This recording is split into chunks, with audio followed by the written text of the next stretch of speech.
Isang napakadelikadong hakbang talaga ang ginawa ng Iran sa Israel sa ginawa nitong pagpapaulan ng daang-daang missiles nito. At dahil nga dito ay nagbanta ang Israel na kung anong ginawa ng Iran sa kanila ay ibabalik nila ito. In short, nais silang gantihan ng Israel. At ngayon ay natetreten na ang puwersa nila sapagkat anumang oras ay maaaring magsagawa ng strike ang Israel. Kakayanin kaya ng Iran na salaghin ang mga armas na ginawa upang pulbusin ang kalaban nito? At bago natin ipagpatuloy ang video na ito, ay huwag kalimutang mag-subscribe at i-hit ang notification bell para maging updated ka sa mga susunod pang videos.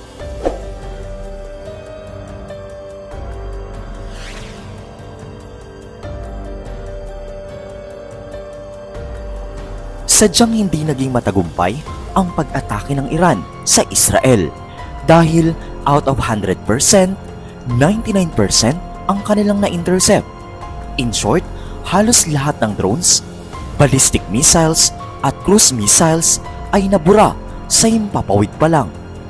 Well, alam naman kasi natin na sanay talaga ang Israel sa ganitong senaryo dahil napapaligiran ito ng mga katunggalin nito.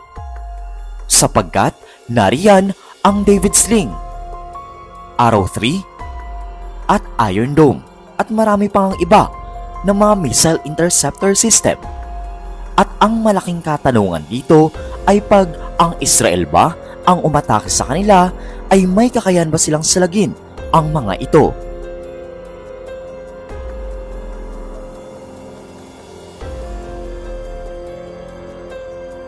Alam mo ba na nangangamba na nga ngayon ang kanilang presidente dahil nga sa anumang oras ay posible talaga na magsagawa ang Israel ng massive and harsh response. Sa kabila ng pinipigilan sila ng United States sa plano ng paghiganti, alam naman kasi natin na pagdating sa lahat ng klase ng missiles at pampasabog ay forte talaga ng Iran. Ngunit pagdating sa usaping interceptors ay hindi ganun ka-advance ang ginagamit nila. Alam mo ba na dahil ang focus nila ay missiles at mga bomba, na pag-iwanan na talaga ang isang bahagi ng pwersa nila gaya nga ng aircrafts. Mostly kasi sa mga military assets nila ay galing talaga ng Russia gaya nga ng Sukhoi at MiG fighter jets. Mayroon din silang ginagawang mga fighter jets na nakabase sa design ng United States. Ngunit wala itong match sa mga top caliber na mga aircrafts ng United States at ng Israel. Pero pagdating talaga sa lahat ng klase ng mga ballistic missiles, mapa short range o long range man ito, ay matinik talaga sila. Ayon nga sa mga report, sa kabila ng threatened na ang bansa nila, ay nais pa nila muling magsagawa ng pag-atake ang Iran sa Israel. At sa pagkakataong ito ay nasilang gamitin ang ilan sa mga missiles nila na hindi basta-basta. At sa unang pagkakataon daw ay doon pa lang nito ito ilo-launch. Narito ang ilan sa mga missiles ng Iran na sadyang napakadelikado at posibleng gamitin din nila sa pag-atake hindi lamang sa Israel, bagkus maging sa mga bansang sumusuporta dito.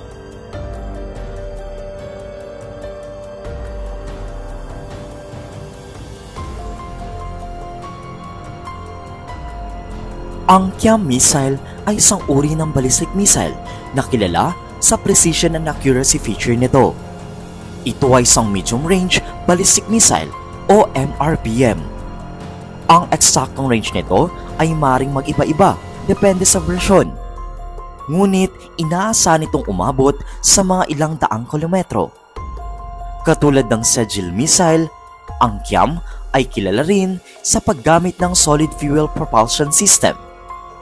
Ito ay nagbibigay ng ilang mga benepisyo tulad ng mas mabilis na pag-ikot, mas mababang posibilidad ng depressurization, at tulad ng ibang ballistic missile ng Iran, ang Qiam ay maaaring ilunsad din o i-launch mula sa mga mobile launcher na nagbibigay ng kahusayan at pagkakamobilidad sa field.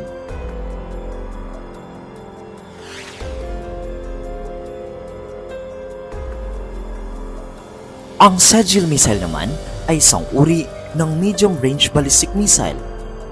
Ito ay orihinal na inulunsad at iniduguyod ng Iran. Ito ay nilulaunch na may range na umaabot ng mga 2,000 hanggang 2,500 kilometers. Ito ay tinuturing na Intermediate Range Ballistic Missile o IRBM. Isa sa mga kahalagahan ng Sejil ay ang paggamit nito ng solid fuel propulsion system. Ang solid fuel kasi ay nagbibigay ng mga technical na benefits tulad ng mas mabilis na pag-loiter, mas mataas na mobility, at mas mabilis na oras ng pag-launch kumpara sa mga missile na gumagamit ng liquid fuel.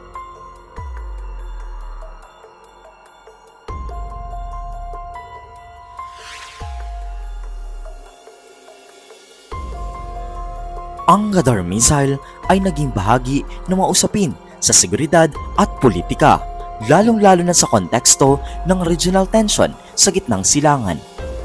Ang Ghadar missile ay isang medium-range ballistic missile. Ang range nito ay nasa kategorya ng mga 1,800 to 2,000 kilometers, depende sa bersyon. Katulad ng Sejil missile, ang Ghadar ay kilala sa paggamit ng solid fuel propulsion system. Ang solid fuel ay nagbibigay nga ng mga technical na benefits tulad ng mas mabilis na pag-loiter, mas mataas na mobility, mas mabilis na oras ng pag-launch kumpara sa mga missile na gumagamit ng liquid fuel. Ang precision ng Ghadar missile ay maaaring mag-iba-iba depende sa bersyon at technology ng guidance systems na ginagamit. Gayunpaman, ang mga ballistic missile ay kadalasang hindi ganap na precise kumpara sa mga cruise missile. Pero isa pa rin talaga ito sa pinakadelikadong missile na ginagamit ngayon ng bansang Iran. Ilan pa nga sa mga kilalang missiles ng Iran na maaaring ibala rin sa mga kaalyadong bansa nito ay ang mga sumusunod: Shahab Series, Fateh Series, Raad, Khorramshahr, Emad, Ashura, Mersad, at marami pang iba.